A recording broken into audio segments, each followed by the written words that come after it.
welcome back, guys. Today I am doing a little sort through this messy bin that I've got here. This is the scrap paper that sits on my desk, and it's gotten out of control recently, as you can see here. It is overflowing and there's no order to it whatsoever. It's just a great big bundle of mess. So today we're going to have a little sort through and use some of it up.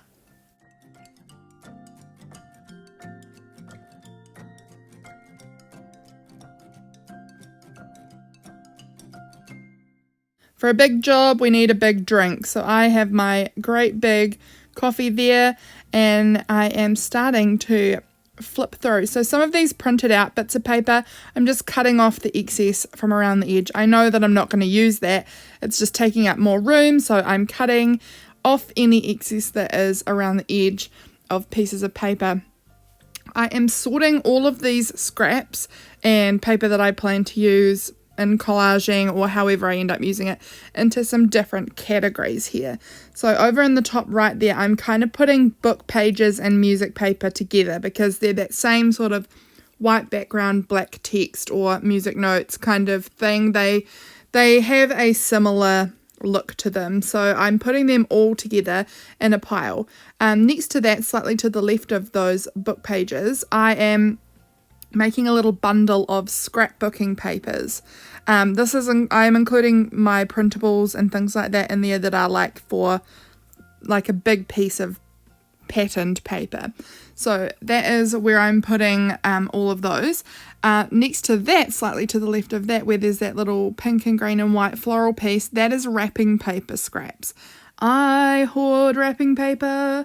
From birthdays, Christmas, whatever, I take any bit of wrapping paper I can because they make great collage material. So good. I love it. So I take a lot of wrapping paper, and actually at the end of this I found that I think most of my scraps bin, not most, but the largest amount was wrapping paper, if that makes sense. So it's not that I've got more bits of wrapping paper, they're just quite big, so they take up the most space in my bin. I'm also grabbing out papers on top of the wrapping paper there that are able to be used for pages in a journal at some point. So bits that I think will work really well for pages in a journal, I'm just sort of folding them in half now and popping them in their own little pile. That way I've got them pre-folded, ready to go for whenever I decide to make a journal next. I am popping up above me on my filming stand some other like magazine pages or whatever, something I want to use the images off of, because that's again kind of different. So I've popped them up on the stand. You can't see them, but I could at the time. I also have a pile off camera to the right where I'm putting all my painty papers and keeping them all together there. I've got quite a lot of painty paper as well. Over to the left, you can see just like a little peak of yellow and pink and a little bit of map there. That's where I'm putting like kind of small scraps that aren't really big enough to do much other than just collaging with the last little bits. So I do make that little pile over there, which I put into a basket at the end, of just the little bits that I want to use up. I have another scrap in the bottom right hand corner for things like grid paper and paper that's got a lot of space that would be good for writing on. So they will come in handy later if I have like a collage or really patterned area and I just want to rip a little piece to write something on. I've got some papers that can work for that. I also next to that have a big pile of wallpaper pieces. I've got so many scraps of wallpaper, it's ridiculous. Next to that, I've got kind of like vellum and tissue paper, really, really fragile thin papers sort of in a little pile there. And I think that might be all the piles I made. There is another sort of pile that was bits that I need to go through again because I'm not 100% sure what I'm doing with them. Bits that just didn't sort of fit in any of my piles. So they're not really on the camera here and I need to kind of sort through them again. They are things like scrap sampler books, so the scrap paper in them is all bound together into a little book, so that it is scrap paper but it kind of also wasn't part of the piles, if you know what I mean. Like they're bound together into a little book for me to tear out of. So I just need to decide where I'm going to pop those, and they'll probably go back in the bin. There is actually a lot more room in that bin now at the end of this process. So these are, you can see all of these are my papers that were overflowing from that bin. I just had a ridiculous amount of paper in there. Who else has a ridiculous amount of scrap paper? I don't even think this is probably all my scrap paper. I am pretty convinced that I have bins of scrap paper elsewhere. I am pretty convinced that this is not all of it. I would need to have a check. There's probably more scrap paper under my desk in a box or something. I don't know. But this is what was on my desk, and I want to be a little more diligent in using it up.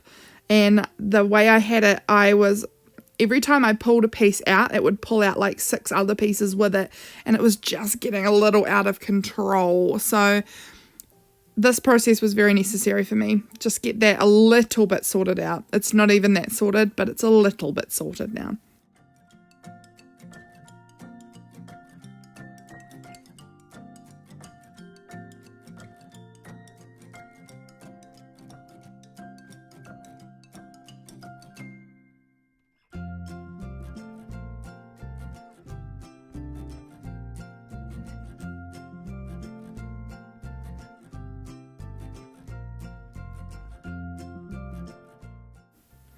I would love if you had any ideas on how you store your scrap paper to leave that in the comments for me, because scraps is a big problem, and I think it's actually a big problem for many people. I do not think I can be the only one who struggles to figure out how to store my scrap paper. So if you've got any tips, I would so appreciate them. Please leave them in the comments, because honestly, I really think that there are many more people out there who struggle. If you also struggle with scrap paper and how to store that, let me know that I'm not the only one who struggles with this. It is a real challenge. There is just seems no good way to store scrap paper that I've found. So yeah, any hints would be greatly appreciated.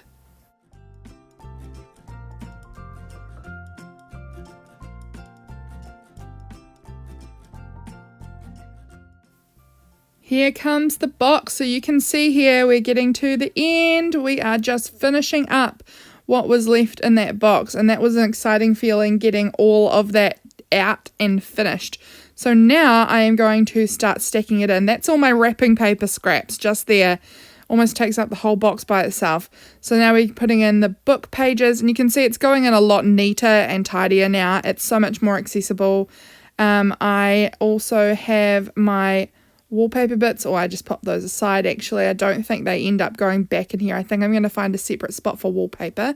Here I'm putting in my larger kind of pieces of scrapbooky sort of paper, pattern paper, printed papers, all of the smaller bits, because I didn't really think about some of the bits and their size, so I did go through and actually pull out a lot more and pop them into the small bits section, because some bits were quite little, but I'm putting all of the larger pieces that could stand up kind of by themselves and not get lost in the box. I popped them back in, and then the smaller bits I put in a basket after, which I will show you very shortly.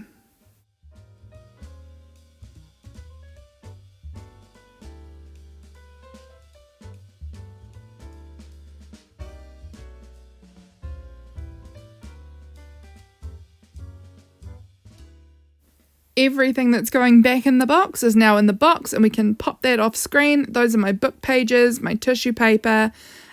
These here are the smaller scrappy bits, and we're going to work with them in just a moment to make some kind of base layers for some journal cards. And up the top there I just popped some small squares of scrappy paper, not my large pieces, just the smaller bits that I've got. So of painty paper. What did I say? Scrappy paper? I don't know. The painty papers that I've done on my jelly plate. I also put off to the side, which I forgot to mention earlier, cardstock pieces. Some of them were full A4 sizes, and some of them were like this, kind of these bits. So I just cut them down, and I'm going to use them to make some little journal cards. And they're a really nice size that will fit as great little tip-ins or cards to stick in pockets in my journal. Nothing too big that wouldn't fit in my journal. So that's what we're working on here. Just some nice little sized cards, and they end up looking very cute. I do not finish them off in this because I think my plan is for them anyway is to kind of put on these papery layers onto the background, and then when I go to use them in my journal, I'll probably stick like a photo from my day on top of them or something like that to sort of finish it off. So there's no focal point that gets stuck on them. It's more just a base layer that I can pull out, stick my photo of the day on there and add it into my journal. So that's the purpose, what I've planned to do with these anyway. So I'm looking forward to using them. If you haven't heard, it will actually be pretty much finished by the time this video comes out. But go and check out Crystal from Heart Musings with Crystal. She has been doing a journal fodder challenge, and I've been participating too. So basically that means I'm just in my journal just using things that I have made or altered myself. So that means I'm not using stickers, I'm not using washi tape, I'm not using printables that are by other people, only the ones that I've made myself. So it's been a real challenge. So these little cards will come in handy, even though it is getting closer to the end of the challenge now. These cards might come in handy for the next few days. So it was only going to be a 2-week challenge. So I've been doing it since the 1st of February. And so on the 14th will be when I finish up, because February's a short month. So it's just the half the month. So I think these little cards will come in handy, adding some interest to my spreads. Also, often I pull for Project Life cards and postcards, things like that for tip-ins. And so I haven't been able to do that because that's not things I've made or altered myself often. I have used some of my own printable cards that I have in my Patreon or Etsy or whatever, but for the most part I've been just trying to make my own things, and I think these will look really cute. So that's my plan for these.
As you can see here, sometimes I cut off the extra paper and sometimes I fold it over and glue it down. It does depend on how much paper is sticking out and if I really like the paper or not, or it depends on a number of things. But I sometimes like to glue them around the back. I know not everyone will like that, but I do like having sometimes that little bit of overlap. Sometimes the back of the cards can be a little plain. I normally leave them plain so that there is room for writing or something like that on the back. But sometimes I like having that little bit folded over so it kind of brings some of the pattern and interest around the corner to the back of the card. So that's up to you whether or not when you make these you like to do that. But that is something I enjoy sometimes, so I thought I would share that.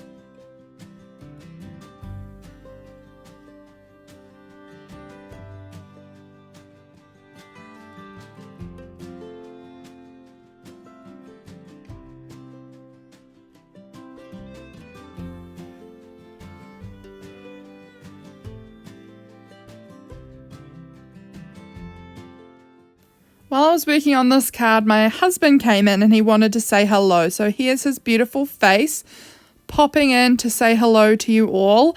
He's such a goof. He saw that I was filming and he said, "Can I put my face in there? I really wanted to put my face in there." And I said, "I'll probably edit it out." And he was like, "Oh."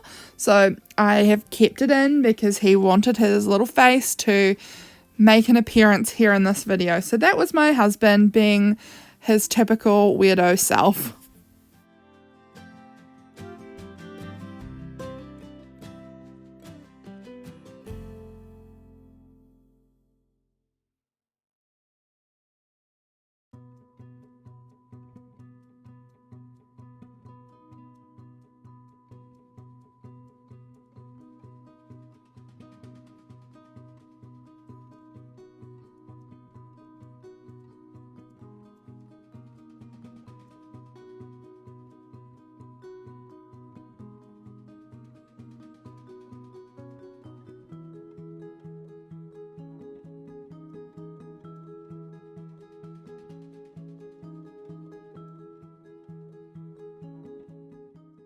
This process is really so therapeutic.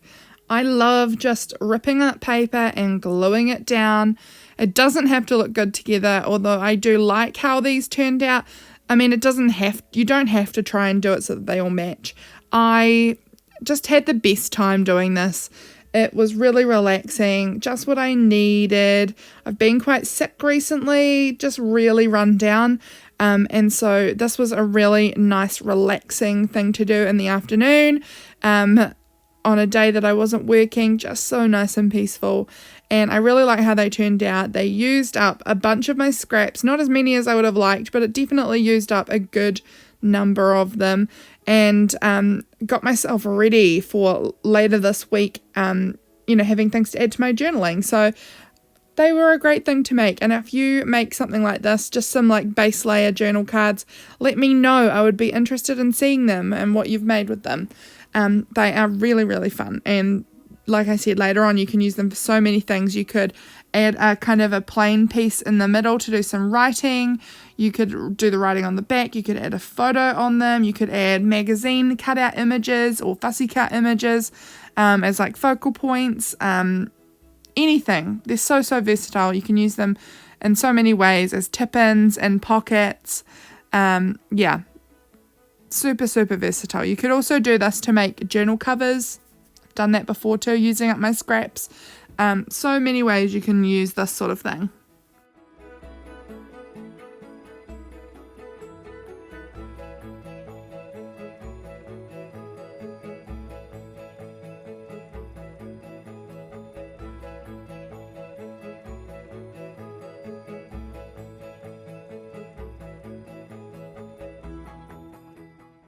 I really loved using this embossed paper. This was a really great thing to when I pulled all of these out and found this bit of embossed paper, it really reminded me how much I love embossed paper. I really need to do more of that. It's something I barely remember to do, is to emboss paper.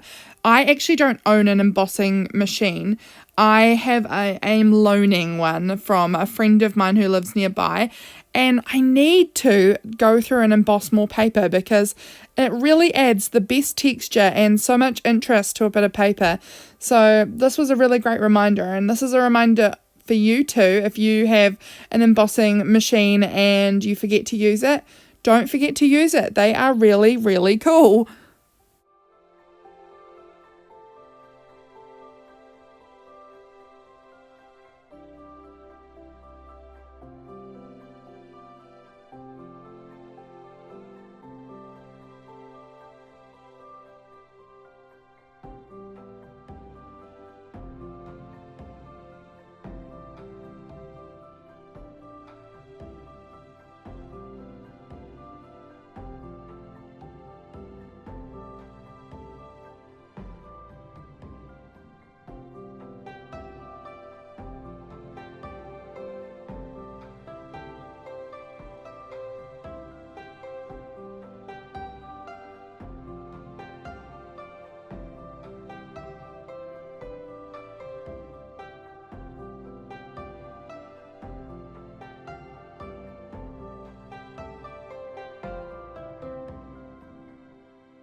This is the final journaling card I made on camera. Pretty much done now. This is the last piece. I just had to glue this on. I am super happy to have these in my stash. I can't wait to use them. I think they're going to be super, super handy. And yeah, I really, really like them. Really glad to have used up my scraps. I found this tiny little piece here that said cherry blossom pink, I think. And I thought that was really cute. So I just added that on the bottom. So that is them all done. Now I am cleaning up my scraps off my table. All of the leftover pieces, I'm just popping them into this basket. I think this basket will be an easier way for me to see these little pieces. I didn't grab for my little pieces a lot in the big tub because they would sink to the bottom and the big pieces would be sticking out the top. So I always kind of grabbed big pieces and then would tear them up and just end up making more and more and more little pieces that would sink to the bottom. So this way, having them in a big wide basket like this should hopefully help me to see what I have and use them up. So here is a quick look at the little journal cards I made in this session. Here's a little closer look. Which one is your favorite? Do you have a favorite? Is there any particular one you like? Let me know. That is the end, guys. I really hope you've enjoyed this video. I really enjoyed making it for you. Here is my much tidier bin here, looking so much neater now, isn't it? Look, it's not overflowing. It's all fitting in there really nicely. And here is a top view. I hope you've enjoyed this, guys. If you have, I would love it if you would subscribe, like, comment, anything. It helps me out so, so much. Thanks again for watching. I will see you guys next week, same day, for your next video. Bye!